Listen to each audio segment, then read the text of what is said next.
चलिए आ जाइए सभी, ध्यान से बैठे जरा।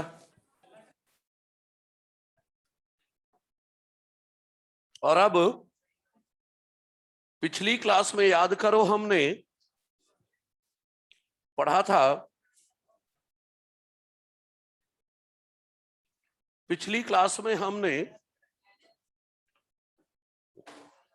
हाँ ये जो ऑनलाइन आ गए हैं, हाँ वेंट पॉलीमरेज तक पढ़ा था ना, बस वही लास्ट था।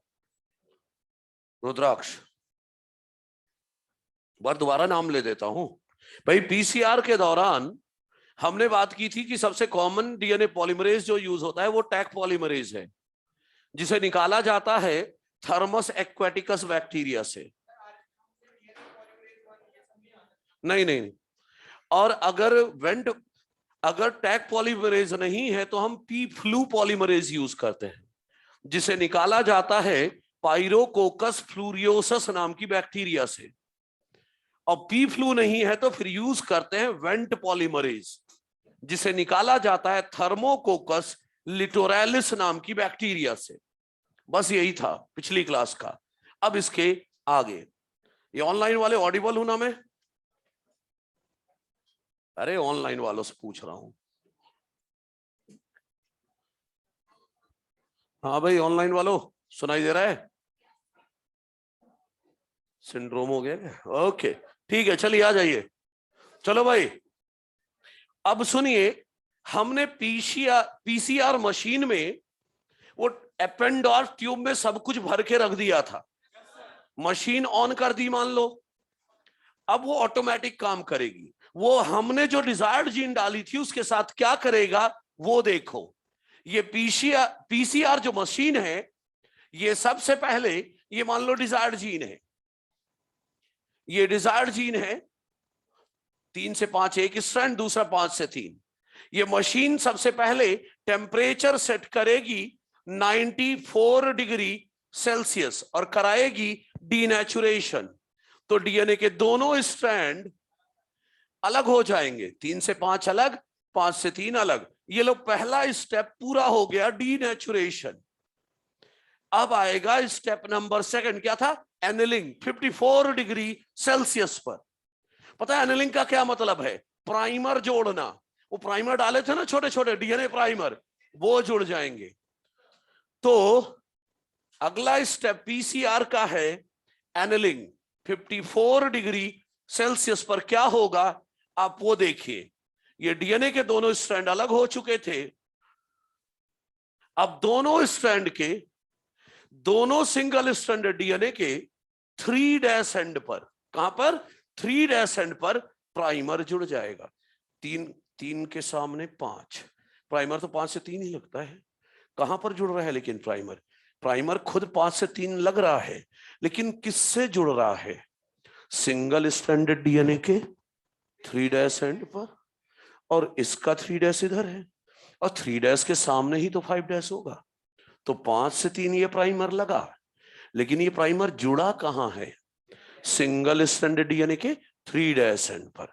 तो एनिलिंग का यही मतलब है। एनिलिंग का मतलब है attachment of primer at 3' end of single stranded DNA. अरे प्राइमर लग गया, ये था एनिलिंग। अब आया तीसरा स्टेप, एक्सटेंशन, जो कि होता है 72 डिग्री सेल्सियस में। एक्सटेंशन जो कि होता है 72 डिग्री सेल्सियस में। एक्सटेंशन जो कि होता है 72 डिग्री सेल्सियस में। और यही वो स्टेप है जहां पर काम करेगा, यही वो स्टेप है जहां पर काम करेगा टैग पॉलीमरेज। अरे बाकी डीएनए कौन बना के देगा? DNA polymerase, tag polymerase.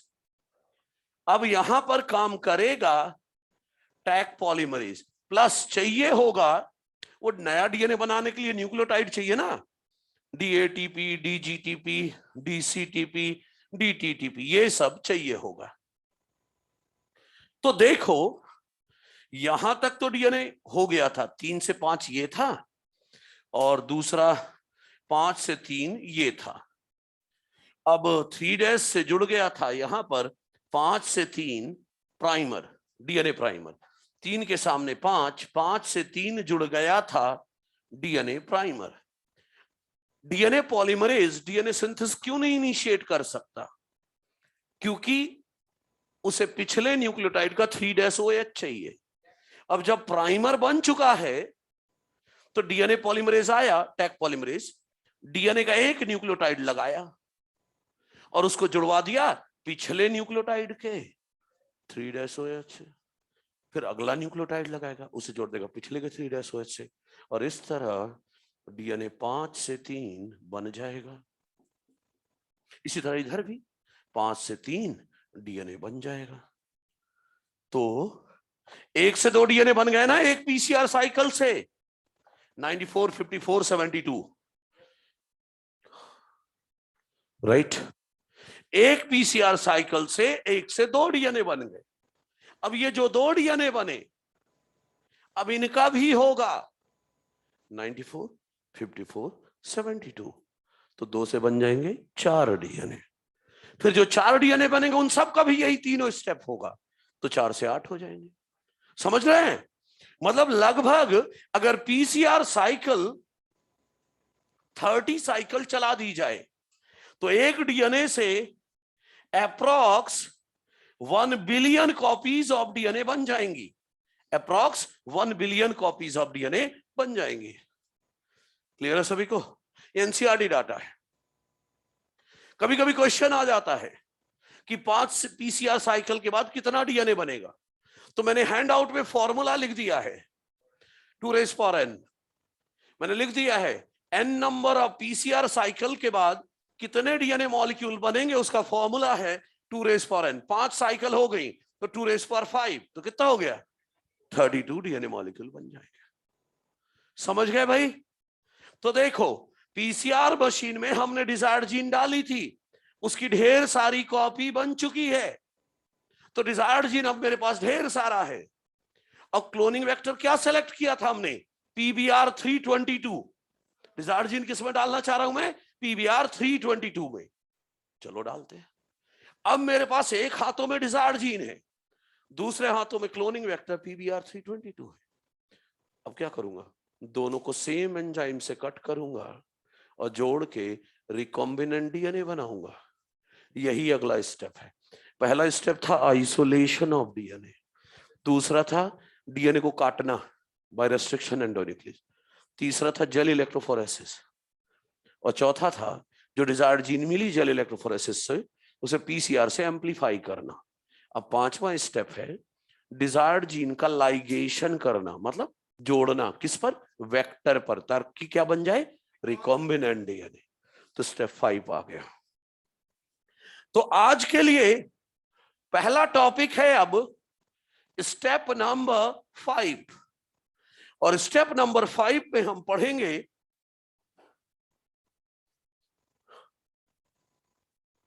ये टेम्परेचर इंपॉर्टेंट है, याद रखना है।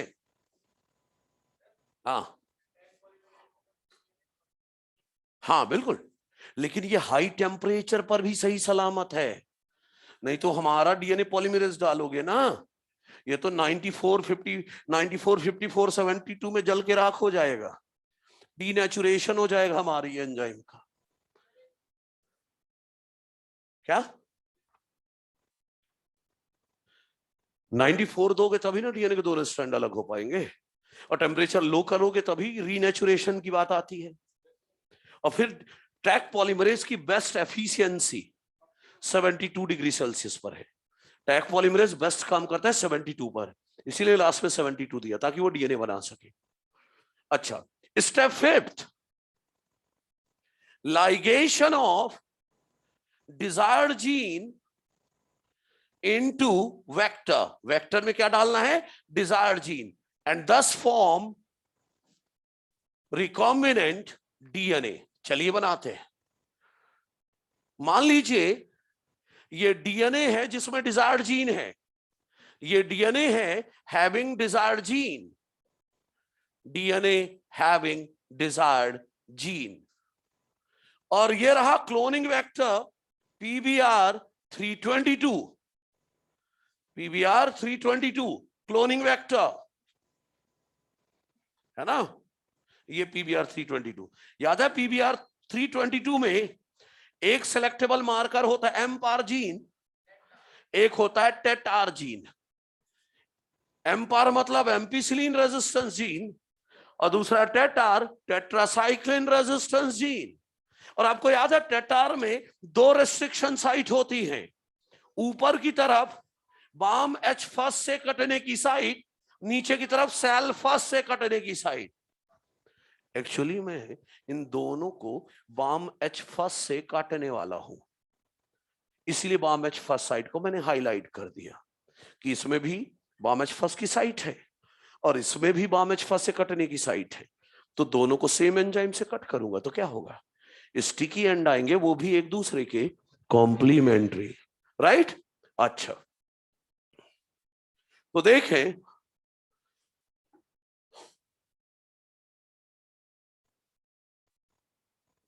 अरे डीएनए प्राइमर तो बाद में लगाया था, रुद्राक्ष कहां से डीनेच्योर हो गया। प्राइमर तो 54 पर डाला है, फिर 72 पर, और जब अगला राउंड डीनेच्योर होगा तो पूरा डीएनए अलग होगा, दोनों स्ट्रैंड। अच्छा देखो, दोनों को क्या करना है अपन को, cut by same restriction enzyme. For example किससे काट रहा हूं, बाम एच फर्स्ट से काट रहा हूं। तो मैंने जब काटा तो ऐसा हुआ, ये ऐसे कटा, येलो मिल गई डिजायर्ड जीन, ये मिल गई डिजायर्ड जीन, और वेक्टर कुछ इस तरह से कटा, यहां से कटने वाला है। कहने का मतलब एम्पार जीन को कुछ नहीं हुआ, वो तो सही सलामत है। लेकिन आप गौर कर पा रहे हो, टेटार जीन इंटैक्ट सही सलामत कब होगी, जब ऐसे हो। लेकिन आपने बीच से यहां से काट दिया है, तो टेटार जीन का आधा हिस्सा ऊपर है और आधा हिस्सा नीचे। आप यहीं से खोले हो इसको, तो टेटार जीन का आधा हिस्सा इधर है और आधा हिस्सा इधर है, समझ रहे हैं। मतलब टेटार जीन को हमने दो भाग में बांट दिया, आधा ऊपर है आधा नीचे है। अब डीएनए लाइगेज से दोनों को जोड़ दो, डीएनए लाइगेज से जोड़ो, मैंने जोड़ा। तो याद है आपको दो बातें होंगी, एक केस ये बनता है कि ये वापस जुड़ जाए, नॉन रिकम्बिनेंट डीएनए बन जाए, जैसा था वैसा ही फिर से जुड़ जाए। कहने का मतलब ये वापस अपने में जुड़ जाए, और अगर वापस अपने में जुड़ गया, कहने का मतलब एम्पार जीन सही सलामत है और टेटआर जीन भी सही सलामत है, किसी को कुछ नहीं हुआ। तो तैयार हो गया नॉन रिकॉम्बिनेंट डीएनए। बताया था ना, अरे भाई मेरे पास ये सब ढेर सारा है, ये भी कई कॉपी है, ये भी कई कॉपी है, तो कुछ तो वैसे जुड़ गए नॉन रिकॉम्बिनेंट डीएनए, और कुछ ऐसा था कि डिजायर्ड जीन के साथ जुड़ा। अब डिजायर्ड जीन के साथ जुड़ा तो ये देखो डिजायर्ड जीन लग गई, तो क्या तैयार हो गया, रिकॉम्बिनेंट डीएनए। और रिकॉम्बिनेंट डीएनए की खास बात बताऊं, इसका एम्पार जीन तो सही सलामत है, टेटार जीन का आधा हिस्सा इधर है और आधा हिस्सा इधर है, तो टेटार जीन इनएक्टिव हो गई या नहीं। टेटार जीन एक्टिव तो तब होगी जब वो सही सलामत इंटैक्ट ऐसी रहे, लेकिन आधा हिस्सा ऊपर है आधा नीचे है, तो जीन के दो टुकड़े हो चुके हैं, तो वो जीन इनएक्टिव नहीं रही। इसे कहते हैं इंसर्शनल इनएक्टिवेशन। डिजायर्ड जीन को इंसर्ट करने के कारण टेटार जीन इनएक्टिव हो गई, जिसे बोलेंगे insertional inactivation. Non recombinant DNA का एम्पार जीन एक्टिव है, टेटार जीन एक्टिव है, लेकिन रिकॉम्बिनेंट डीएनए का एम्पार जीन तो एक्टिव है, लेकिन टेटार जीन का हो गया है इंसर्शनल इनएक्टिवेशन, है कि नहीं। अच्छा यहां लिख देता हूं, ये डिजायर्ड जीन है जिसे हमने इंसर्ट किया है कहां पर, at Bam H first site of टेटार्जीन, टेटार्जीन के बाम एच वन साइट पर इंसर्ट किया है। कोई दिक्कत तो नहीं है। मैंने हैंड आउट में साइड में लिख दिया है, पता है क्या लिख दिया है मैंने, कि due to insertion of desired gene, कहां, इनटू टेटार्जीन, क्योंकि डिजायर्ड जीन को मैंने टेटार्जीन को बीचों बीच डाल दिया, तो टेटार्जीन बिकम इनएक्टिव, टेटार्जीन इनएक्टिव हो गई, and this is called insertional inactivation. Desired gene insert करने के कारण टेटार्जीन इनएक्टिव हो गई। कोई समस्या तो नहीं है, यही है और क्या, और इतना तो पहले से पता है आपको, बस जीन इनएक्टिव होने की बात बस नहीं बताई है। तो दो बात है, या तो खुद ही वापस जुड़ जाएगा तो नॉन रिकम्बिनेंट डीएनए, और डिजायर्ड जीन के साथ जुड़ा तो रिकम्बिनेंट डीएनए। नॉन रिकम्बिनेंट है तो दोनों जीन एक्टिव हैं, और रिकम्बिनेंट बना तो टेटार्जीन के तो दो हिस्से हो गए, एक हिस्सा इधर है एक हिस्सा इधर रह गया, तो इनएक्टिव हो गया। क्लियर है? तो रिकम्बिनेंट डीएनए तैयार कर लिया हमने, यही तो किया, लाइगेशन मतलब जोड़ना, डिजायर्ड जीन को हमने जोड़ दिया वेक्टर में और बना लिया रिकम्बिनेंट डीएनए। अब आता है स्टेप नंबर 6। अब मुझे इस रिकम्बिनेंट डीएनए को, डिजायर्ड जीन को बिल्कुल सही होस्ट सेल में डालना है, लाइक ई कोलाई। आज देखेंगे हम कि बार बार बोल देते हैं डीएनए को डालेंगे ई कोलाई में, इतना आसान नहीं है, पूरा मेथड देखेंगे कैसे डालेंगे। तो चलिए स्टेप नंबर 6 लाता हूं मैं, ट्रांसफर ऑफ रिकम्बिनेंट डीएनए या desired gene into host cell. Clear? तो चलिए देखते हैं अगला स्टेप।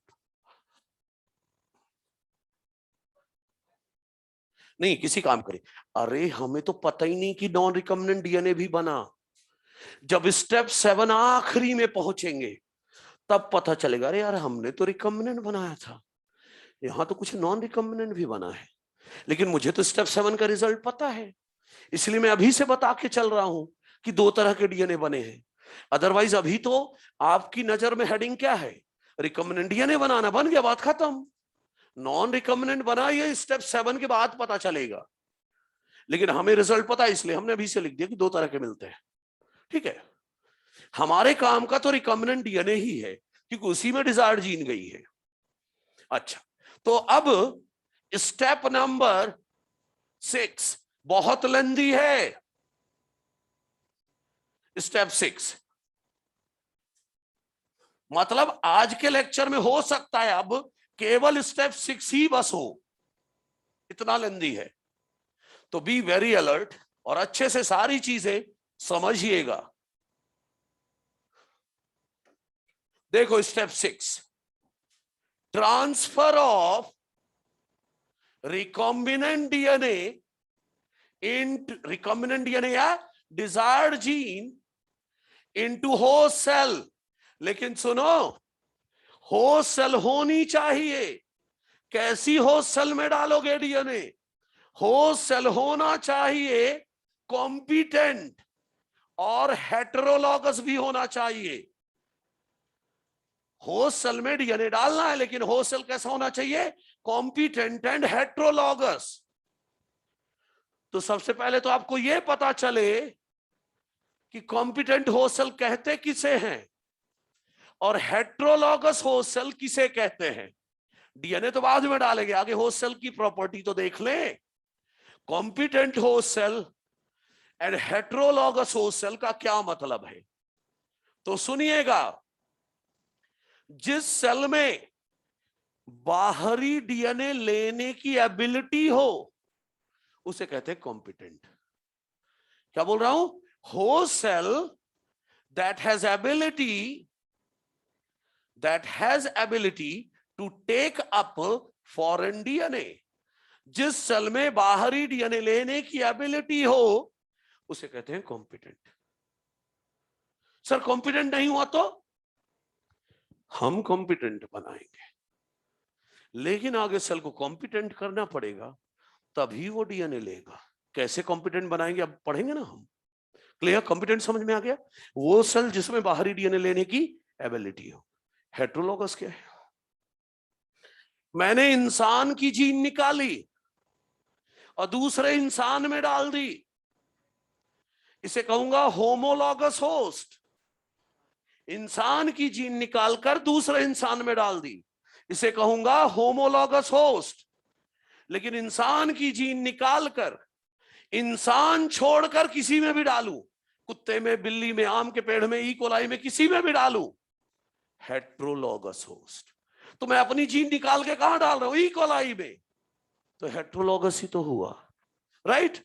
देखिए, हेट्रोलॉगस का मतलब है host cell that is different from the cell, that is different from the cell from which desired gene was isolated.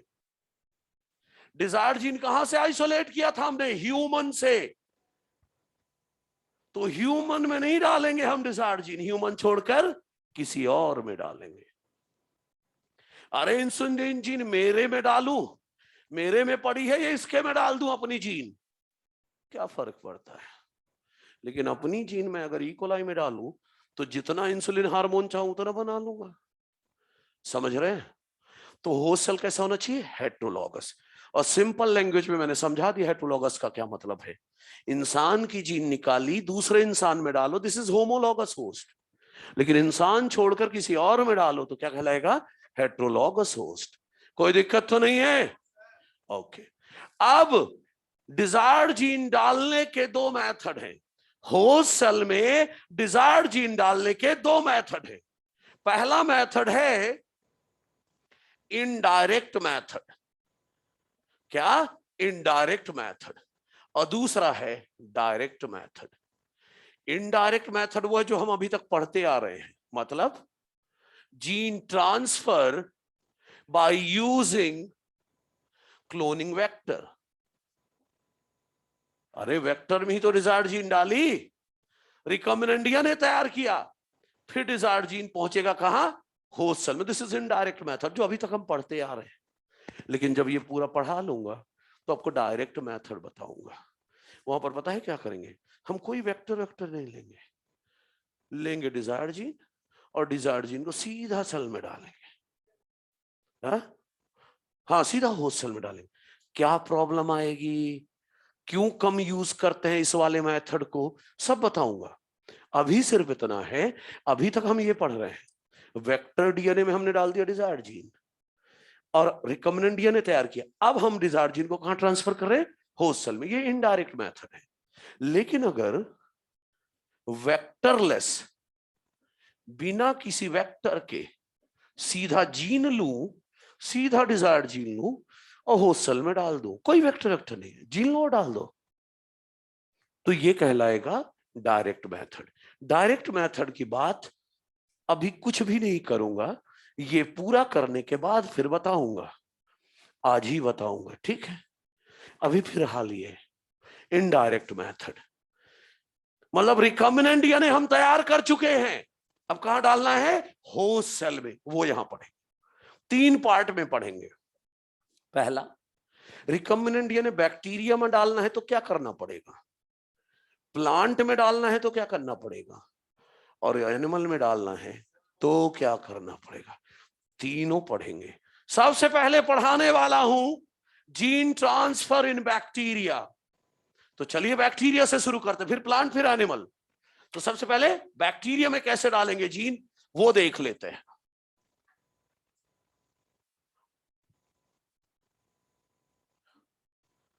Gene transfer in bacteria. Indirect method के अंदर 3, इनडायरेक्ट मेथड के अंदर 3 हैं।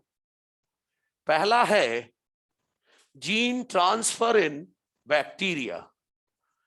एक लाइन पहले ही सुन लो, जिस बैक्टीरिया में हम डिजायर्ड जीन डालना चाह रहे हैं, उसमें पहले से कोई प्लाज्मिड नहीं होना चाहिए।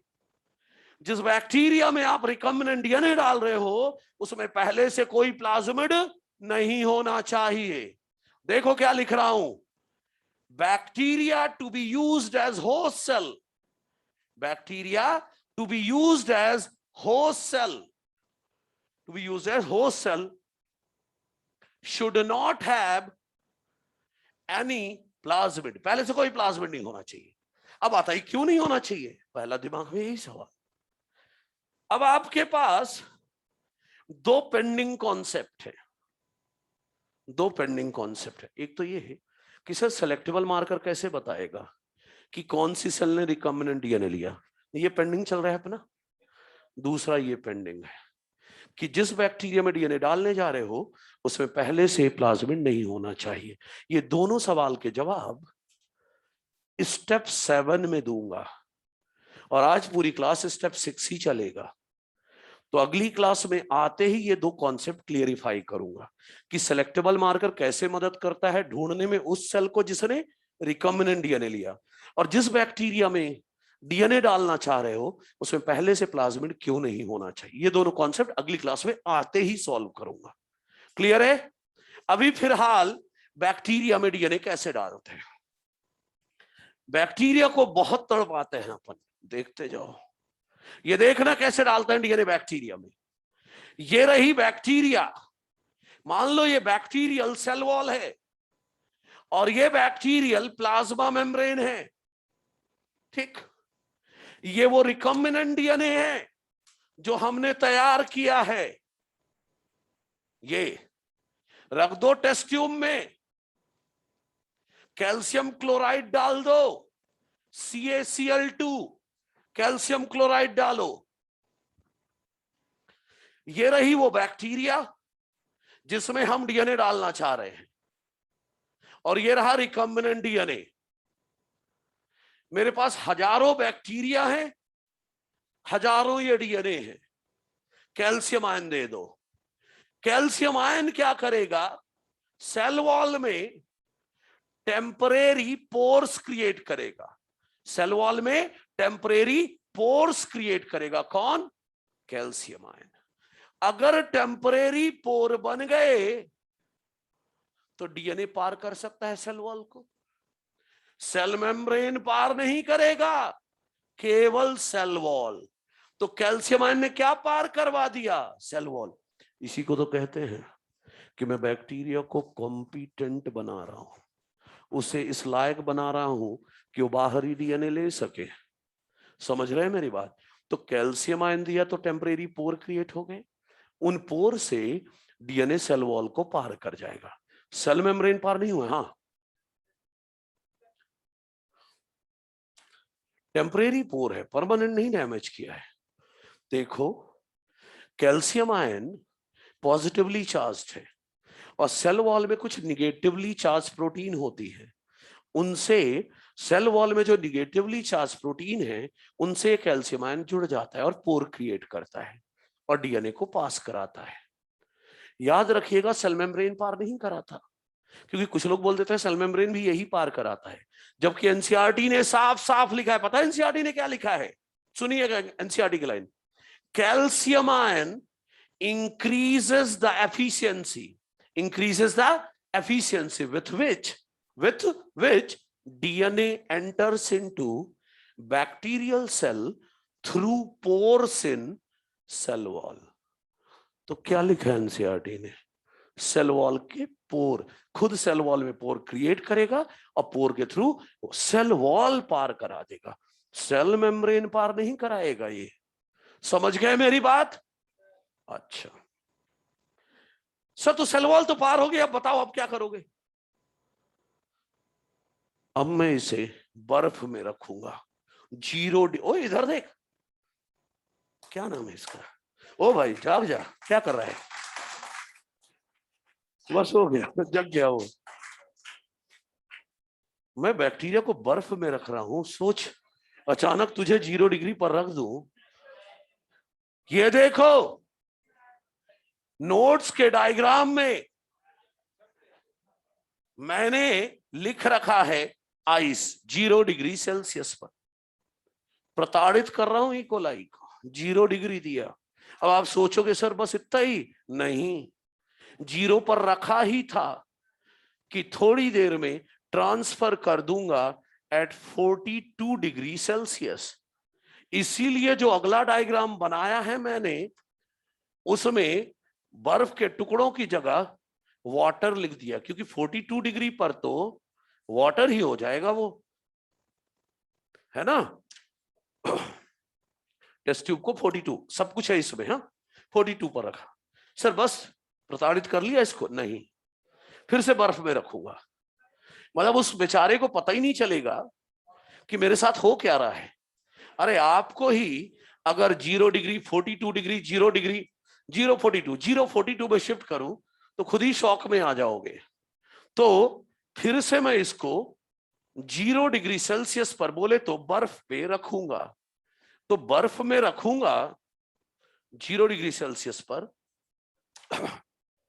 तो होगा क्या सुनो, सेल वॉल में तो पोर क्रिएट हो ही चुका था, सेल मेम्ब्रेन में भी टेम्परेरी पोर क्रिएट हो जाएगा, सेल मेम्ब्रेन में टेम्परेरी पोर क्रिएट हो जाएगा, और डीएनए मौका पाते ही सेल के अंदर चला गया। और पता है ये 0 फिर 42 फिर 0 देना, इसे कहते हैं हीट शॉक, या बोलो टेम्परेचर शॉक। शॉक ही तो, झटके ही तो दे रहे थे उसे, बेचारे को पता ही नहीं चल रहा था क्या हो रहा है। 042 एक बार नहीं कई बार 042 कर रहे थे। सर ऐसा करने से ऐसा क्या हो गया कि सेल के मेम्ब्रेन पार कर गया डीएनए, वो बताने जा रहा हूं। देखो अच्छे समझना, जब 0 डिग्री पर रखा होगा तो सेल मेम्ब्रेन की जो लिपिड रही होगी वो सॉलिड बन गई होगी। 0 डिग्री पर लिपिड तो सॉलिड हो जाएगी ना सेल मेम्ब्रेन की, और 42 डिग्री पर सेल मेम्ब्रेन की लिपिड लिक्विड हो गई होगी, 0 डिग्री पर फिर सॉलिड हो गई होगी। तो कहने का मतलब जिसे आप हीट शॉक कह रहे हो 042 इसमें एक्चुअल में आप क्या करा रहे हो, सेल मेम्ब्रेन की लिपिड को सॉलिड लिक्विड कन्वर्जन चल रहा है। तो सेल मेम्ब्रेन की परमिएबिलिटी डिस्टर्ब हो चुकी है, तो मौका पाते ही डीएनए सेल के अंदर चला गया। तो सेल वॉल किसने पार कराया, कैल्शियम आयन ने। सेल मेम्ब्रेन किसने पार कराया, हीट शॉक ने। फटाफट एक बार देख लीजिए, आगे कैल्शियम आयन दिया, सेल वॉल में टेम्परेरी पोर्स आए, कैल्शियम आयन ने डीएनए को पार करवा दिया सेल वॉल, राइट। और बचा था सेल मेम्ब्रेन पार करना, तो 042 देने लगा। तो सेल मेम्ब्रेन की जो लिपिड है 0 पर सॉलिड, 42 पर लिक्विड, सॉलिड लिक्विड हो रही है।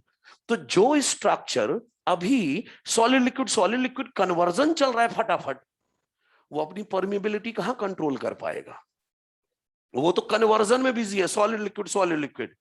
तो मौका पाते ही सेल मेम्ब्रेन को डीएनए पार कर जाएगा और डीएनए सेल के अंदर चला गया। हाँ बोलो, डीएनए को कुछ नहीं होगा, डीएनए को 94 डिग्री तक कुछ नहीं होगा, और 42 डिग्री है, ई कोलाई को भी कुछ नहीं होगा। अगर 50 से ऊपर टेम्परेचर करूं तो ई कोलाई के एंजाइम का डैमेज होना शुरू हो जाएगा, इसीलिए मैंने थोड़ा कम रखा है। हाँ नहीं कुछ नहीं होगा। याद है आपको, एंजाइम हाई टेम्परेचर पर परमानेंटली खराब हो जाते हैं और लो टेम्परेचर पर टेम्पोरेरीली इनएक्टिव हो जाते, खराब नहीं होते। नॉर्मल टेम्परेचर मिलते फिर से नॉर्मल हो जाएंगे। क्लियर है मेरी बात? ओके हाँ भाई, मुझे लगा क्या, हाँ नहीं, जब मेम्ब्रेन सॉलिड लिक्विड ट्रांजिशन कर रही है, कन्वर्जन चल रही है, तो जब लिक्विड सॉलिड लिक्विड हो रहा है, बीच में मेम्ब्रेन के कोई गैप क्रिएट हुआ, वहां से डीएनए चला गया। मतलब एक बार नहीं कई बार देना पड़ेगा 042 कोई पूछे हीट शॉक क्या है, बोलो 042 ये पूरा सीरीज क्या है, हीट शॉक है। क्लियर है? तो इस तरह हमने बैक्टीरिया में डीएनए डाल दिया। अब चलो डीएनए डालने चलते हैं प्लांट सेल में। बैक्टीरिया में तो आसान था, बेचारे को तड़पा तड़पा के डीएनए डाल दिया। अब चलिए देखते हैं प्लांट में जीन कैसे डालते हैं। ये सारे डायग्राम कलरफुल आपके पास है नोट्स में। वो बात अलग है आपने प्रिंट आउट लिया होगा तो ब्लैक एंड व्हाइट हो गया होगा, अदरवाइज मैंने कलरफुल डाले हैं। ठीक है, कोई बात नहीं, बर्फ तो बर्फ है, चाहे लाल रंग की बनी हो, चाहे नीले रंग की, चाहे काले रंग की। अच्छा, तो अब हम पढ़ने चल रहे, बहुत क्रूशियल पार्ट है ये। जीन ट्रांसफर एनिमल में करना बिल्कुल सिंपल है, मेन है प्लांट वाला। तो जीन ट्रांसफर इन प्लांट, खास करके डाइकॉट प्लांट, अगर डाइकॉट प्लांट में जीन ट्रांसफर करना है तो जो कॉमनली यूज किए जाते हैं वेक्टर, उनका नाम है टीआई प्लाज्मिड और आरआई प्लाज्मिड। याद है? आरआई प्लाज्मिड का पूरा नाम है रूट इंड्यूसिंग प्लाज्मिड और टीआई प्लाज्मिड का पूरा नाम है ट्यूमर इंड्यूसिंग प्लाज्मिड। मैंने बोला था पिछली क्लास में कि डिटेल में पढ़ेंगे इनके बारे में। तो सबसे पहले आरआई प्लाज्मिड देख लो, छोटा सा है क्योंकि वो आरआई प्लाज्मिड निकाला जाता है एक बैक्टीरिया से जिसका नाम है एग्रोबैक्टीरियम राइजोजीन्स, इससे निकाला जाता है।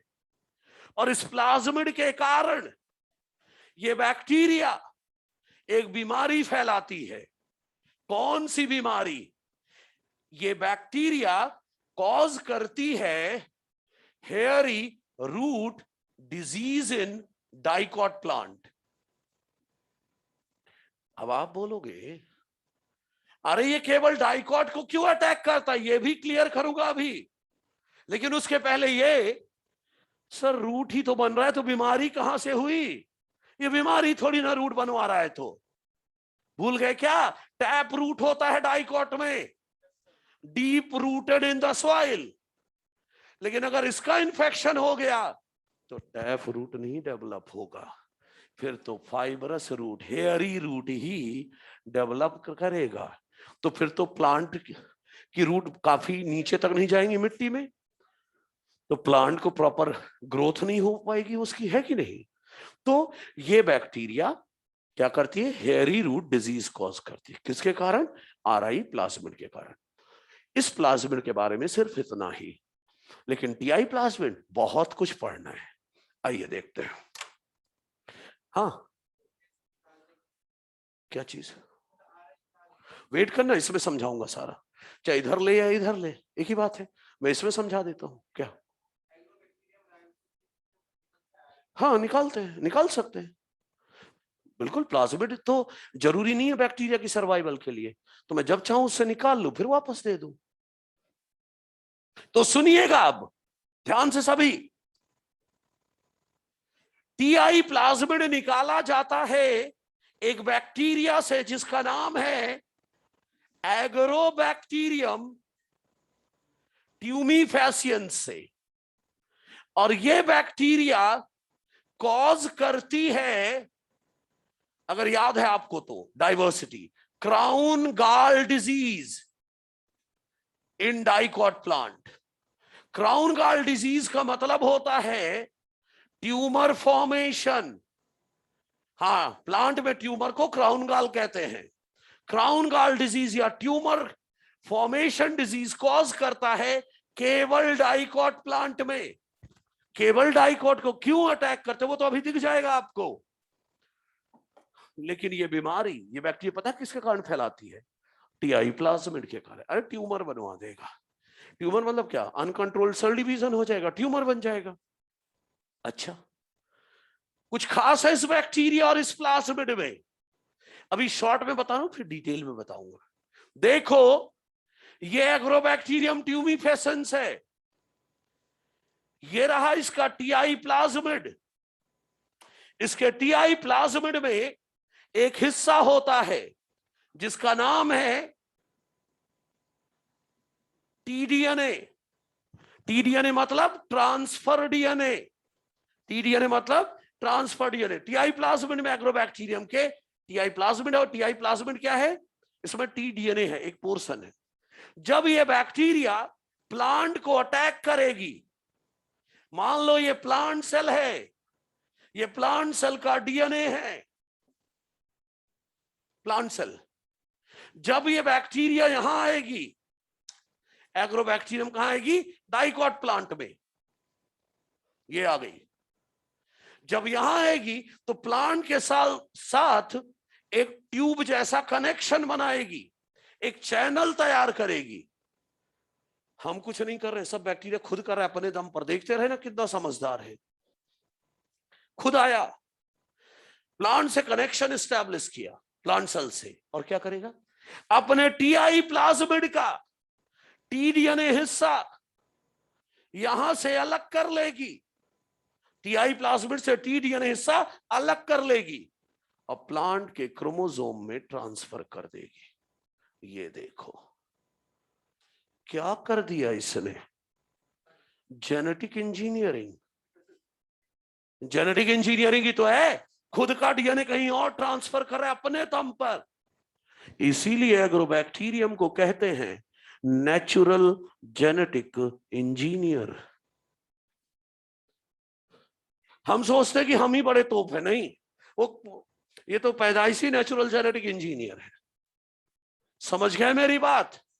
क्या करता है ये, जब प्लांट सेल के अंदर जाता है तो अपने टीआई प्लाज्मिड का टीडीएनए हिस्सा अलग कर लेता है, प्लांट के क्रोमोसोमल डीएनए में डाल देता है। तो ये क्या किया इसने, जेनेटिक इंजीनियरिंग। इसीलिए इसे कहते हैं एग्रोबैक्टीरियम को नेचुरल जेनेटिक इंजीनियर। मैंने नोट्स में लिखा है, इंग्लिश में सुन लो।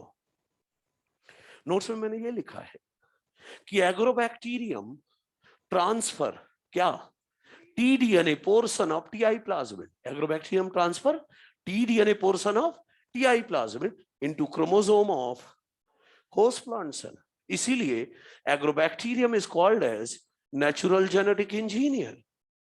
अब बात आई सर ये हुआ कैसे, पूरी प्रोसेस समझाओ। अब वो समझा नहीं, आगे नहीं, अब समझाऊंगा। अभी सब टालते रहेंगे तो चैप्टर कब खत्म होगा?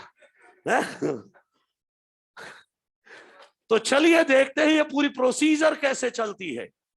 इसके लिए अगर आप हैंडआउट देखोगे तो एक तो प्रिंटेड डायग्राम बना है, उससे मेरा पूरा नहीं हो पाया, तो नीचे मैंने हाथों से भी बनाया, तब जाकर समझा पाया, क्योंकि स्लाइड में ज्यादा जगह नहीं होती। लेकिन यहां तो पूरा बोर्ड है मेरे पास, तो उन दोनों डायग्राम को एक में ही फिट करने वाला हूं। चलो देखते हैं। दीवार का है, तू खड़े हो जाने, तेरे शर्ट में भी बना दूंगा। है, चलो देखो भाई।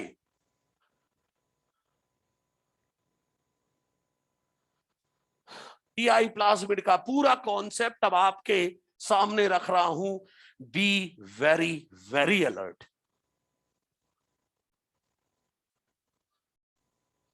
हमारी एनसीईआरटी में ना टीआई प्लाज्मिड के बारे में डिटेल में नेक्स्ट चैप्टर में है, लेकिन हम यहीं पढ़ के खत्म कर रहे हैं, दोबारा बात नहीं करेंगे उसकी। तो चलिए देखते हैं, ध्यान दीजिएगा, आंखें और दिमाग इधर। मान लो,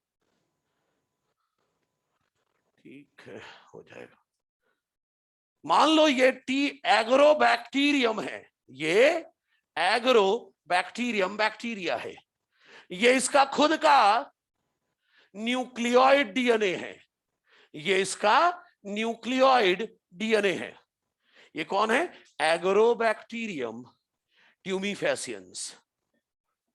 ध्यान दीजिएगा थोड़ा सा, बड़ा प्यारा कॉन्सेप्ट है इसका।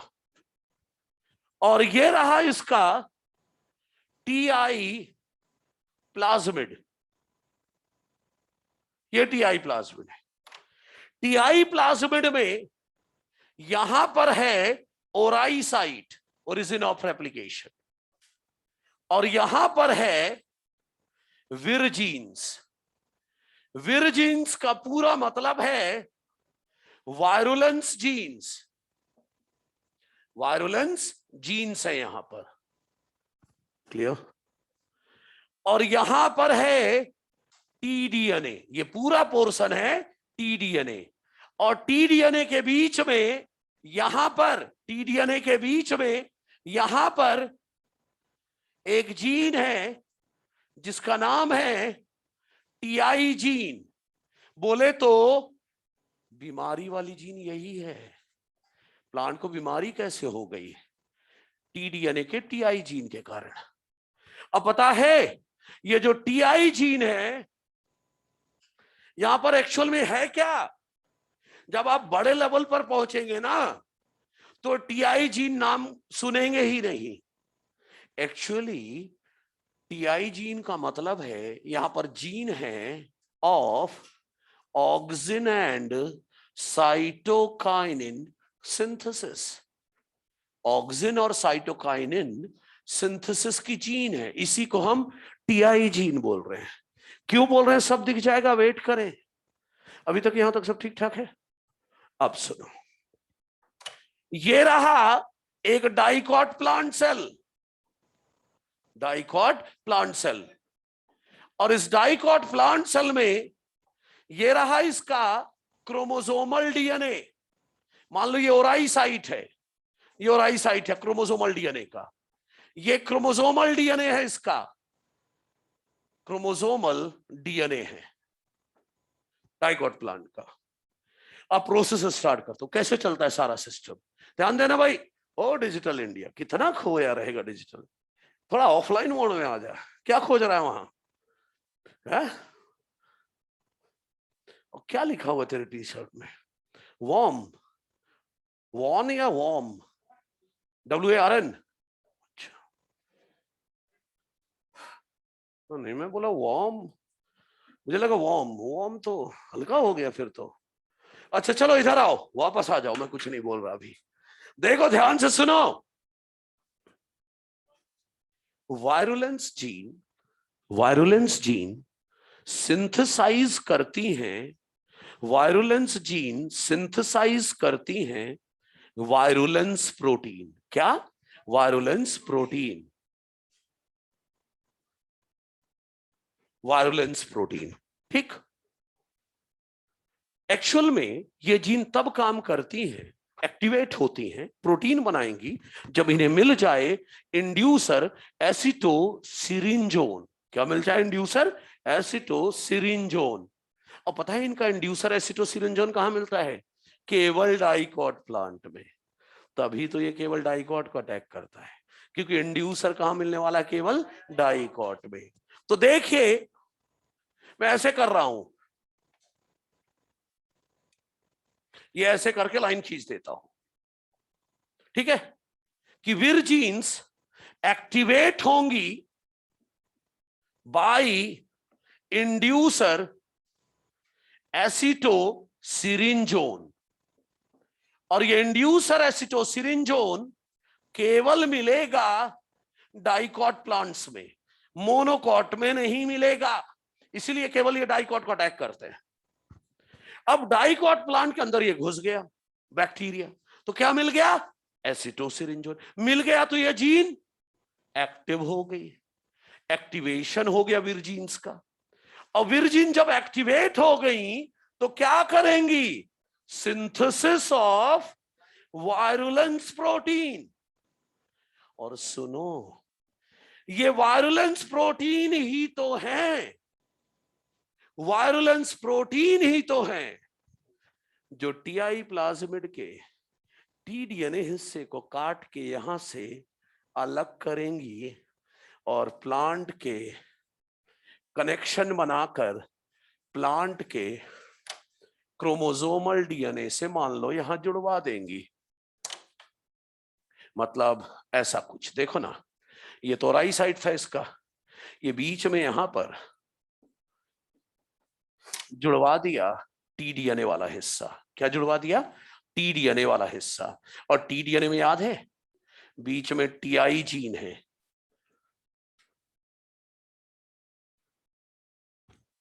मैं क्या बोल रहा हूं?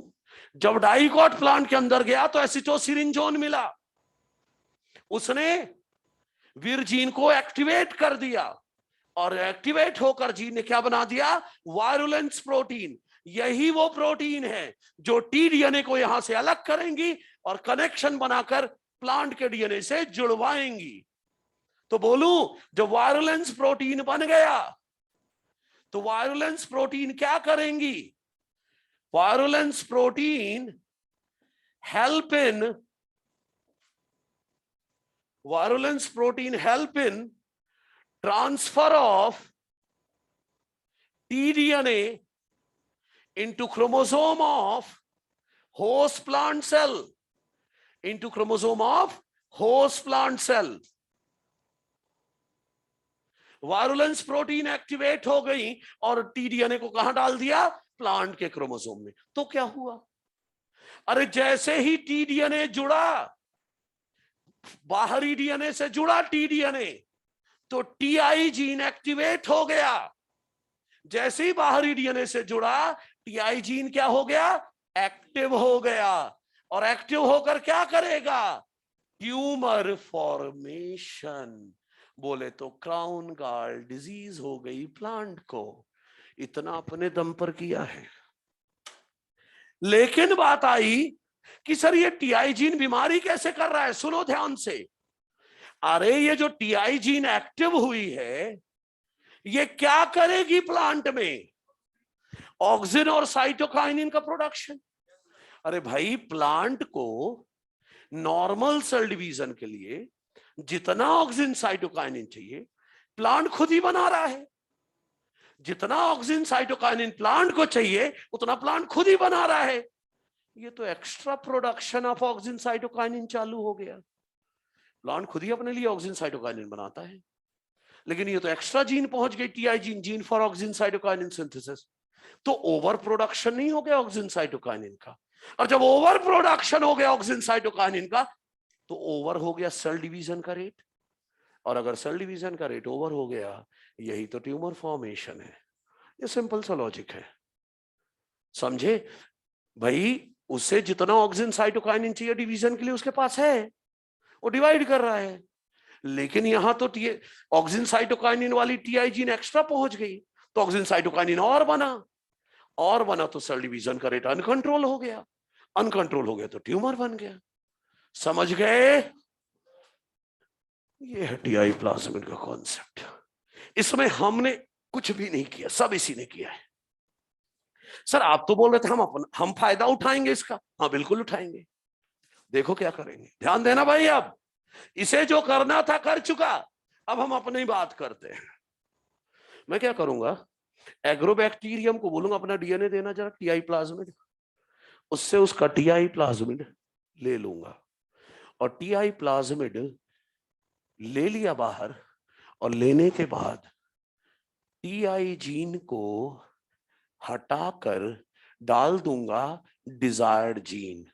टीआई जीन को बीमारी कौन फैला रहा है, टीडीएनए थोड़ी ना, टीआई जीन।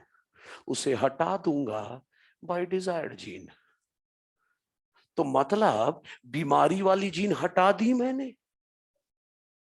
और ऐसे प्लाज्मिड को बोलूं, क्या बोलूं, बिल्कुल सही, ऐसी प्लाज्मिड को कहूंगा, सच प्लाज्मिड को कहूंगा डिसआर्म्ड प्लाज्मिड।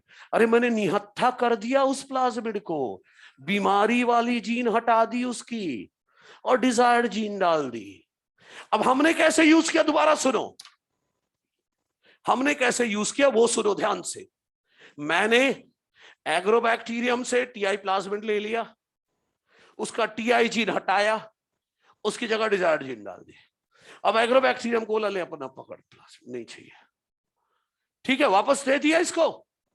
अब इस एग्रोबैक्टीरियम को बोलेंगे वो देख डाइकॉट प्लांट है, वहां तुझे वो मिलेगा एसिटोसिरिंजोन। ये तो जोश में चला गया प्लांट के अंदर गया तो एसिटोसिरिंजोन मिल गया। सिरिंजोन मिल गया तो एक्टिवेट हो गया, वायरुलेंस प्रोटीन बना दिया। और वायरुलेंस प्रोटीन बन गया तो उसने क्या किया, T-DNA portion along with desired gene इसको ट्रांसफर कर दिया प्लांट में। तो डिजायर्ड जीन कहां पहुंच गई? प्लांट में। अब यहां पर टीआई जीन थोड़ी ना है, डिजायर्ड जीन है। अब उस डिजायर्ड जीन के ट्रांसक्रिप्शन ट्रांसलेशन से हम डिजायर्ड प्रोडक्ट पा सकेंगे। समझे क्या? ये हमारा फायदा है। एक एग्जांपल बायोटेक के सेकंड चैप्टर में आएगा। एक हिरुडिन नाम का ब्लड एंटीकोगुलेंट होता है। लीच में हिरुडिन एरिया में हिरुडिन नाम का ब्लड एंटीकोगुलेंट होता है। हम क्या करते हैं, ब्रासिका नेपस नाम के प्लांट में, प्लांट को गोली मारो, अभी सिर्फ इतना सुनो। उस प्लांट में हम क्या करते हैं, टीआई प्लाज्मिड में हम हिरुडिन प्रोटीन बनाने वाली जीन डाल देते हैं। क्या डाल देते हैं? हिरुडिन प्रोटीन बनाने वाली जीन, राइट। तो हिरुडिन जीन फिर कहां पहुंच जाएगी? प्लांट में। क्या पहुंच गया? Hirudin gene. और उसके ट्रांसक्रिप्शन ट्रांसलेशन से क्या बनेगा? प्लांट में क्या बनने लगा? Hirudin protein. बोले तो ब्लड एंटीकोगुलेंट, प्लांट से निकाल लेंगे। सही है ना? तो इस तरह यूज करते हैं इसका। हो गया डिजायर्ड जीन का ट्रांसफर प्लांट में। अब एनिमल की बात कर ले कि इंसानों में डिजायर्ड जीन डालना हो तो कैसे?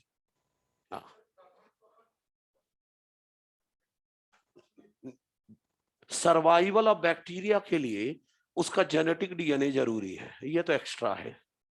इसे भी हटाओ या डालो, उससे उसके सर्वाइवल पर कोई फर्क नहीं पड़ता। तो चलिए, ये डायग्राम आपके पास बना हुआ है दो टुकड़ों में। ऊपर का डायग्राम अलग बना है आपके नोट्स में और नीचे वाला अलग बना है, दोनों पढ़ना है। अब मैं आपको बताने जा रहा हूं transfer of desired gene in animal cell कैसे करेंगे। चलिए देखते हैं। एनिमल्स में डिजायर्ड जीन कैसे डालेंगे उसकी बात करते हैं। Gene transfer in animal cell. जल्दी दौड़ के आ जा, इंसानों की बात करूंगा मैं।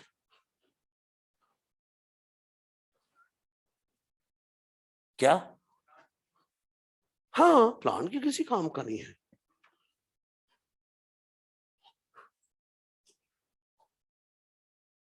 ओके, अब जीन ट्रांसफर इन एनिमल देखिएगा सभी। जीन ट्रांसफर इन एनिमल, और पता है एनिमल में कब करेंगे gene transfer? Commonly done in zygote और अर्ली एम्ब्रियोनिक स्टेज। जाइगोट और अर्ली एम्ब्रियोनिक स्टेज। अरे भाई, अगर ये रहा जाइगोट, अगर मैं डिजायर्ड जीन इसमें डाल दूं तो जाइगोट से ही तो बाकी बॉडी सेल बनेंगी। तो हर बॉडी सेल में डिजायर्ड जीन पहुंच गया या नहीं? सिंपल। और अर्ली एम्ब्रियोनिक स्टेज है तो कुछ ही सेल तो है, मोरूला, गैस्ट्रूला, है ना, 32-64 सेल्स है। तो कुछ ही सेल्स तो हैं। उन सब सेल में डिजायर्ड जीन डाल दूं तो उन्हीं सेल में, सब सेल में पहुंच गया डिजायर्ड जीन। अब उन्हीं से तो बाकी बॉडी सेल बनेंगी। तो हर सेल में डिजायर्ड जीन पहुंच गई। लेकिन इन दो में से एक बोले तो मैं तो जाइगोट बोलूंगा। जाइगोट में सबसे अच्छा रहेगा, क्योंकि मोरूला गैस्ट्रूला में डालोगे उधर तो कई सेल्स है, कई सेल्स में डिजायर्ड जीन डालना पड़ेगा। लेकिन जाइगोट में तो एक ही सेल है, एक सेल में डिजायर्ड जीन पड़ गया, अब इसी से बाकी बॉडी सेल बनेंगी, तो हर सेल में डिजायर्ड जीन पहुंच जाएगा। तो ये सक्सेसफुल तभी होगा जब कहां डाला जाए डिजायर्ड जीन को? जाइगोट या अर्ली एम्ब्रियोनिक स्टेज। ज्यादा सही रहेगा जाइगोट। अब डिजायर्ड जीन डालना है एनिमल में, इसके दो मेथड हैं। अगर किसी वेक्टर की मदद से डालना है, वेक्टर में डालें जीन को फिर ट्रांसफर करें, तो रेट्रोवायरस सही रहेगा। अरे भाई, डिजायर्ड जीन अगर एनिमल में डालना है वेक्टर की मदद से, बोले तो इनडायरेक्ट मेथड, तो क्या यूज करोगे? डिसआर्म्ड रेट्रोवायरस बोलो, मतलब ऐसा रेट्रोवायरस जिसका बीमारी वाला जीन हटा दिया है और उसकी जगह डिजायर्ड जीन डाल दे। एनिमल सेल में डिजायर्ड जीन डालने के दो मेथड है, सब में दो मेथड है। एक तो वेक्टर की मदद से और दूसरा डायरेक्टली जीन ही डाल दो। तो वेक्टर की मदद से डालना है तो एनिमल के लिए कौन सा वेक्टर यूज करेंगे? रेट्रोवायरस, जिससे बीमारी वाली जीन हटा दी है और क्या डाल दिया है? Desired gene. एक तरीका ये है। और दूसरा तरीका है डायरेक्ट मेथड। कोई वेक्टर की जरूरत नहीं, डायरेक्ट जीन ही डाल दो। अभी बस 1-2 मिनट बाद पढ़ाऊंगा। एक छोटा सा इंजेक्शन तैयार किया है हमने। माइक्रो मतलब छोटा, इंजेक्शन मतलब इंजेक्शन। इस छोटे से इंजेक्शन में हम डिजायर्ड जीन भरेंगे। देखो हम कितने एडवांस हो चुके हैं। छोटा सा इंजेक्शन है, उसमें डिजायर्ड जीन भरेंगे। एक सेल को पकड़ लेंगे, पूरी टेक्निक है हमारे पास, और इस इंजेक्शन को सीधा उस सेल के न्यूक्लियस में डाल देंगे और डिजायर्ड जीन इंसर्ट कर देंगे। ये टेक्निक है हमारे पास, इसे कहते हैं माइक्रो इंजेक्शन। बस थोड़ी देर में पढ़ाने वाला हूं। तो अगर सिर्फ जीन डालना है आपको बिना कोई वेक्टर के, तो क्या यूज कर लो? Micro injection. और अगर वेक्टर की मदद से डालना है तो फिर रेट्रोवायरस यूज करो। क्लियर? करेंगे कैसे? चलो वो देख लो। देखिए,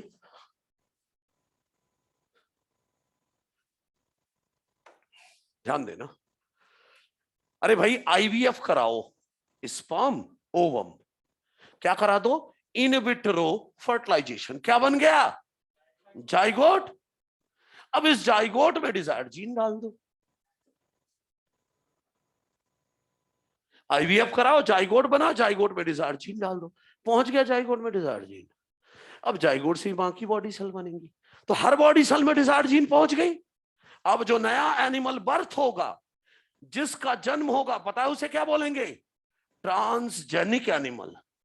अरे जिसमें बाहर ही जीन डाली है उसे ट्रांसजेनिक एनिमल बोलो, या जेनेटिकली मॉडिफाइड एनिमल बोलो, या टेलर मेड एनिमल बोलो, या तो टेलर मेड, या जेनेटिकली मॉडिफाइड, या ट्रांसजेनिक एनिमल बोलो।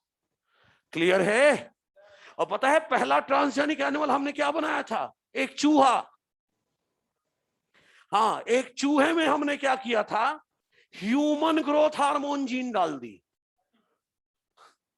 चूहे में ह्यूमन ग्रोथ हार्मोन जीन डाल दी, तो उस चूहे में ह्यूमन ग्रोथ हार्मोन बन गया। अब ह्यूमन ग्रोथ हार्मोन के कारण उसका साइज बड़ा हो गया और उस चूहे का नाम रखा गया, नहीं जमीन से इतना नहीं, ह्यूमन ग्रोथ हार्मोन के कारण उस चूहे का साइज बड़ा हो गया और उस चूहे का नाम रखा गया सुपर माउस। तो आपको नाम याद रखना है कि पहला ट्रांसजेनिक एनिमल सुपर माउस है। फर्स्ट ट्रांसजेनिक एनिमल क्या है? A mouse in which human growth hormone gene क्या ट्रांसफर किया गया था? Human growth hormone gene was transferred, और उसमें जीन डाल दी तो उसमें क्या बनने लगा? ह्यूमन ग्रोथ हार्मोन, जिससे उसका साइज बढ़ गया और उस चूहे का नाम रखा सुपर माउस। तो पहला ट्रांसजेनिक एनिमल है सुपर माउस। हो गया जीन ट्रांसफर एनिमल में। अच्छा, वापस आते हैं। देखो मैंने बोला था एक तरीका है डिजायर्ड जीन डालने का, वेक्टर से इनडायरेक्ट मेथड, जिसमें वेक्टर में क्या डाल देते हैं? डिजायर्ड जीन, फिर रिकम्बिनेंट डीएनए को डालते हैं होस्ट सेल। पढ़ लिया हमने। अब हमें पढ़ना है डायरेक्टली जीन डालना है तो क्या, मतलब कोई वेक्टर नहीं, जीन लो, सीधा जीन ही घुसेड़ दो सेल में। जैसे कि माइक्रो इंजेक्शन एक एग्जांपल दिया मैंने, 5 मेथड है, आइए देखते हैं। हाँ,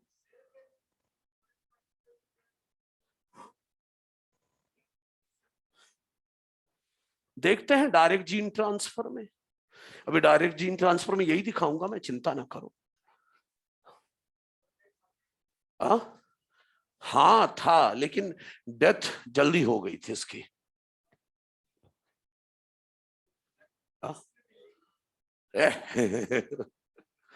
ठीक है, एग्जैक्ट डेट नहीं दी है, लेकिन हाँ डेथ अर्ली एज में हो गई थी। सुपरमैन नहीं, छिप चूहा है। इधर सुनो, डायरेक्ट जीन ट्रांसफर मतलब वेक्टरलेस जीन ट्रांसफर, बिना किसी वेक्टर की मदद से सीधा जीन ही ट्रांसफर कर दो। लेकिन मैं इसे कहता हूं, वो देख भाई डायरेक्ट जीन डाल रहे हैं, पता नहीं किसके में डालेंगे अब डिजायर जीन। इसे मैं कहता हूं लेस कॉमन यूज होता है, क्योंकि इसका सक्सेस रेट बहुत कम है, लो सक्सेस रेट है। क्यों सर? नहीं तो फिर हम वेक्टर वाला क्यों इतना जोर लगा के पढ़ते? एक्चुअली इसका सक्सेस रेट कम है। क्यों? देखो, आपने ये एक सेल है, मतलब ये सो रहा था, इसका डीएनए है, सेल है ये, और ये सेल में इसके डीएनए है, ये इसका खुद का डीएनए है, ठीक, ये डीएनए। मैंने बाहर से जीन डाली, ये सो रहा था, जीन डाल दी मैंने, जीन डाल दी। ये देखो, ये इसके खुद के डीएनए में तो राई साइट होगा ना इसका, तभी तो इसका डीएनए रेप्लिकेट कर पाता है। ये डीएनए तो मैंने डाल दिया इंजेक्शन से, मान लो डाल दिया। अब ये सक्सेसफुल तब तक नहीं माना जाएगा जब तक ये इसके डीएनए से जुड़ ना जाए। मतलब मान लो यहां पर जुड़ गया, अगर जुड़ गया तो जीन ट्रांसफर सक्सेसफुल हो गया। लेकिन इसके यहां तक जाना तो आसान है, लेकिन इससे जुड़ना आसान नहीं है। ज्यादा प्रोबेबिलिटी ये है कोई न्यूक्लियस एंजाइम इसे आइडेंटिफाई करेगा और डिस्ट्रॉय कर देगा, इसकी प्रोबेबिलिटी ज्यादा है।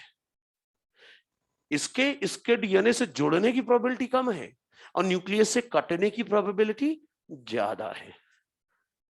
इसीलिए मैंने बोला बहुत कम यूज होता है, क्योंकि सक्सेस रेट कम है। क्योंकि जब तक ये इसके डीएनए से नहीं जुड़ेगा, इसके पास खुद की और आई साइट नहीं है, रेप्लिकेट तो कर ही नहीं सकता। हाँ, लेकिन इसके डीएनए से जुड़ जाए तो इसका और आई साइट यूज करके रेप्लिकेट कर लेगा।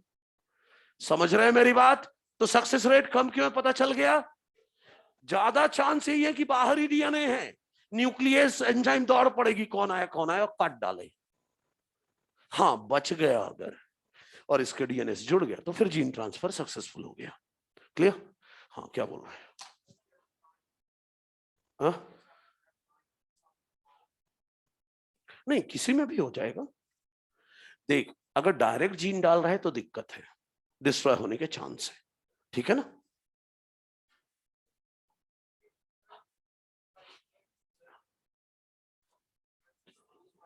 नहीं, उससे नहीं। सेल के अंदर क्यों भूल जा रहे? एक्वस इन्वायरमेंट है, पानी में तू चाहे कितने नजदीक दे, वो तो बहने लगेगा ना उस जगह पर, ठीक है? अच्छा सुनो, अब ध्यान से, डायरेक्ट जीन ट्रांसफर का पहला मेथड, 5 मेथड है, जिसमें से पहला मेथड है माइक्रो इंजेक्शन। बेस्ट, अभी तो बताया, सबसे सही है ये एनिमल सेल के लिए, लेकिन इसे प्लांट सेल के लिए भी यूज किया जा सकता है, प्लांट सेल के लिए भी यूज कर सकते हैं। अच्छे से देखिएगा सभी, हम कितने एडवांस हो चुके हैं। ये रही एक सेल, ये जो सो रहा था उसकी सेल भी निकाल ली हमने, सेल निकल गई, और ये इसका न्यूक्लियस है, ये इसका सेल का न्यूक्लियस है, और ये इसके सेल के न्यूक्लियस का डीएनए है, ये डीएनए है इसका। मान लो यहां पर ओराई साइट है, ये इसका क्रोमोसोमल डीएनए है, क्रोमोसोमल डीएनए। हमारे सब कुछ इलेक्ट्रॉन माइक्रोस्कोप के ऑब्जर्वेशन में होगा। ये ना सोच रहे एक साल हम अपने हाथ में पकड़ लेंगे, रुक अभी इंजेक्ट करता हूं। सब कुछ इलेक्ट्रॉन माइक्रोस्कोप के थ्रू होगा। सबसे पहले हम इस सेल को पकड़ेंगे होल्डर की मदद से। देखो, हैंडआउट में मैंने ऐसे डायग्राम बनाए हैं, ऐसे, और इनको नाम दिया है होल्डर। अब आप बोलोगे सर ये तो कहीं से भी नहीं दिख रहा, सेल को पकड़ पाएगा। बिल्कुल सही है। यहां पर एक्चुअली मैंने इस डायरेक्शन में वैक्यूम क्रिएट कर रखा है, तो वैक्यूम क्रिएट कर रखा है तो इस सेल को खींच के रखेगा, तो सेल अपनी जगह पर फिक्स है, राइट। अब ले आओ छोटा सा इंजेक्शन, माइक्रो इंजेक्शन। ये देखो, ये छोटा सा इंजेक्शन, इसके अंदर मैंने रख रखा है, डिजायर्ड जीन भर दिया था। अब ज्यादा छोटा बनाऊंगा तो तुझे दिखेगा नहीं, मुझे तो बड़ा ही बनाना पड़ेगा। अब ये इंजेक्शन की मदद से सीधा, सेल तो अपनी जगह फिक्स पड़ी हुई है, इंजेक्शन से सीधा डिजायर्ड जीन कहां भेज दिया, न्यूक्लियस में। ये लो पहुंच गया। अब अगर ये इसके डीएनए से जुड़ गया तो ट्रांसफर सक्सेसफुल हो गया, और अगर न्यूक्लियस एंजाइम ने पकड़ लिया तो फेल हो गया, काट डालेंगे इसको। समझ गया मेरी बात? ये है माइक्रो इंजेक्शन।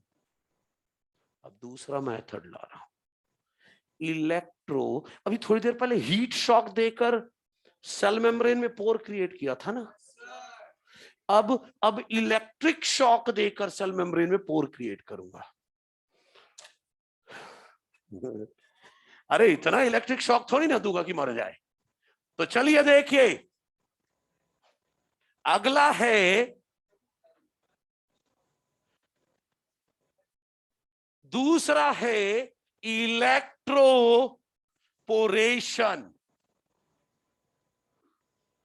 नाम ही बता रहा है, इलेक्ट्रिक शॉक देकर पोर क्रिएट करेंगे। सभी अलर्ट रहेंगे। मान लीजिए ये बैक्टीरियल सेल की सेल वॉल है और ये सेल मेम्ब्रेन है। आगे तो कैल्शियम आयन दे दो जिससे सेल वॉल में टेम्परेरी पोर आ जाएंगे, और फिर इलेक्ट्रिक शॉक दे दो जिससे सेल मेम्ब्रेन में भी टेम्परेरी पोर आ जाएंगे। तो कैल्शियम आयन ने तो सेल वॉल में छोटे छोटे पोर्स बनवा दिए टेम्परेरी, और सेल मेम्ब्रेन में पोर किसने क्रिएट करवा दिया, इलेक्ट्रिक शॉक ने। अब डिजायर्ड जीन भेज दो। तो इसमें ज्यादा कुछ नहीं याद रखना है, इलेक्ट्रिक शॉक देकर सेल मेम्ब्रेन में टेम्परेरी पोर क्रिएट किए गए। हाँ बोलो। हाँ, ये जनरली तो हम बैक्टीरिया के लिए यूज करते हैं, वैसे यूज किसी के लिए भी कर सकते हैं लेकिन मेनली बैक्टीरिया के लिए। ठीक है, तो दो मेथड हो गए, एक था माइक्रो इंजेक्शन, दूसरा था इलेक्ट्रोपोरेशन। अब तीसरा मेथड आ गया इसके अंदर, जीन गन। हाँ गोली चलेगी, बच के रहना। जीन गन या पार्टिकल गन या बोलो बायोलिस्टिक मेथड, बायोलिस्टिक मेथड। और ये बेस्ट है प्लांट सेल के लिए, सुटेबल फॉर प्लांट सेल। अब गन है तो गोलियां भी होंगी, बुलेट। तो बुलेट किसकी बनाओगे, गोल्ड या टंगस्टन की। ये देखो, ये रहा गोल्ड या टंगस्टन पार्टिकल, गोल्ड या टंगस्टन पार्टिकल। इसके ऊपर कोटिंग करेंगे डिजायर्ड जीन की। ये देखो, गोल्ड या टंगस्टन पार्टिकल पर किसकी कोटिंग कर दी, डिजायर्ड जीन की। ये गोल्ड या टंगस्टन की बनी बुलेट है।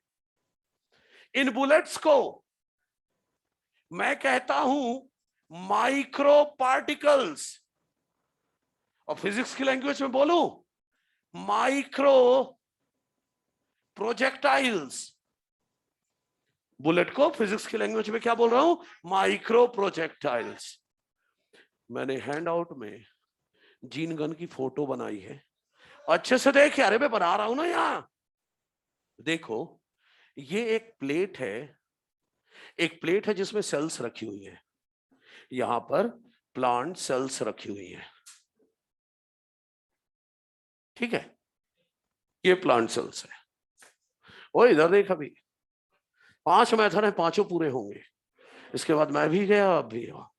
अभी ध्यान दो इधर, अगले दो 1-1 मिनट के, इसमें थोड़ा सा टाइम लगता है। देखो प्लेट में सेल रखी है, प्लांट सेल, और इधर देखो, ध्यान से समझना भाई इसकी वर्किंग थोड़ा सा।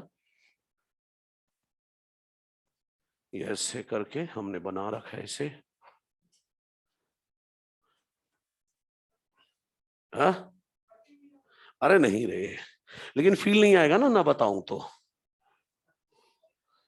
तो और ऐसे थोड़ी ना, मुझे डॉक्टर बनाना है, कंपाउंडर थोड़ी बनाना है? ऑब्वियस है। ऐसा मैंने एक डायग्राम बनाया हुआ है, ध्यान दीजिएगा। यहां पर देखना, यहां पर एक पीस है जिसका नाम मैंने हैंडआउट में हाथों से लिख रखा है, माइक्रो प्रोजेक्टाइल, ठीक है? और ये रही बुलेट्स, जिनका नाम है, हमने दिया माइक्रो प्रोजेक्टाइल बुलेट्स। होगा क्या वो सुनो, यहां से फायर किया जाएगा तो पता है कौन कौन मूव करेगा? Macro projectile and micro projectile.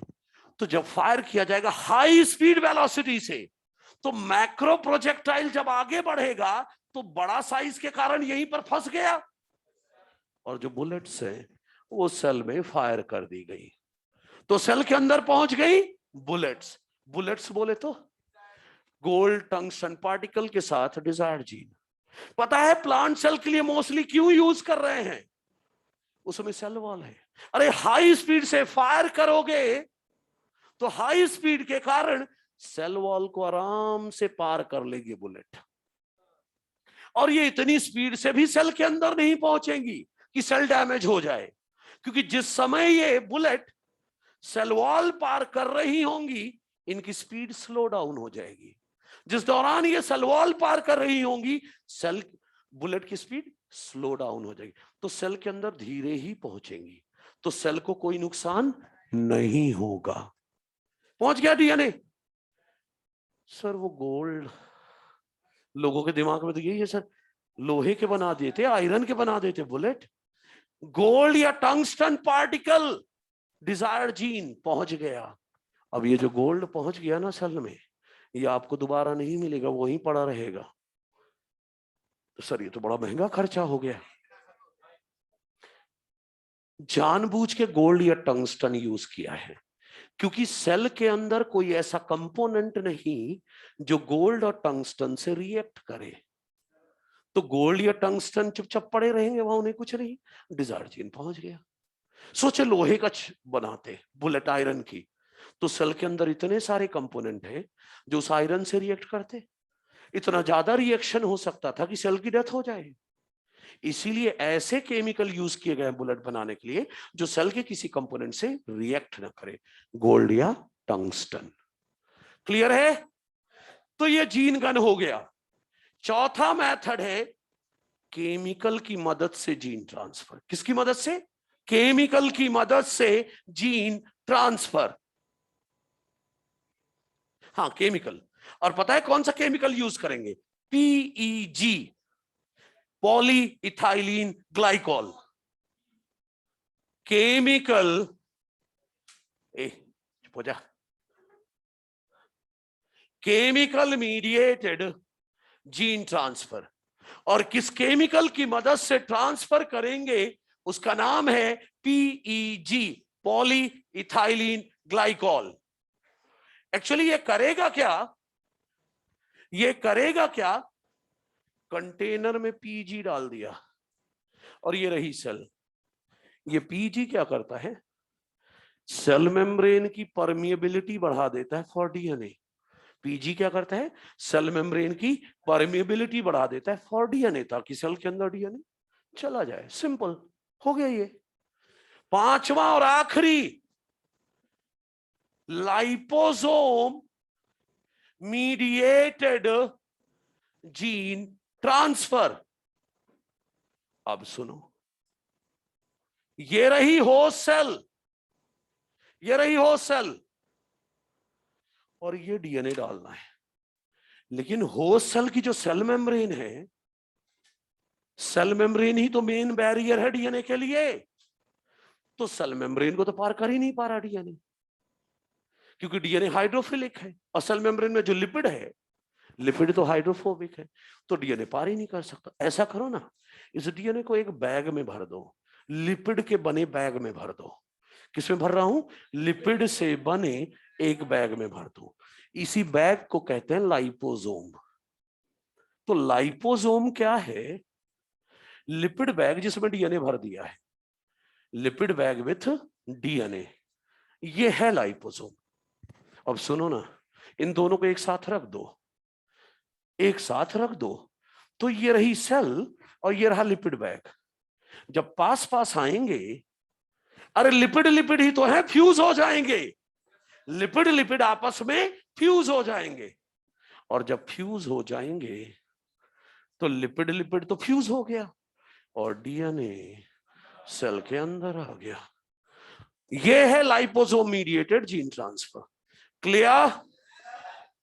तो स्टेप 6 हो गया। हमने अपनी नजर में रिकॉम्बिनेंट डीएनए को कहां डाल दिया? होस्ट सेल में। अब अगली क्लास में पता है हम ढूंढेंगे उस होस्ट सेल को जिसने ले लिया है रिकॉम्बिनेंट डीएनए। सेलेक्टेबल मार्कर वाला कॉन्सेप्ट अगली क्लास सबसे क्रूशियल होगी। अगली क्लास अगर आपको समझ में आ गई तो समझ जाना ये चैप्टर आपका ठीक हो गया, नहीं अभी तक जो भी किया सब बर्बाद हो गया। इतना इंपॉर्टेंट है अगली क्लास। ठीक है, चलिए, ओके। हाँ, एनसीईआरटी, एक मिनट।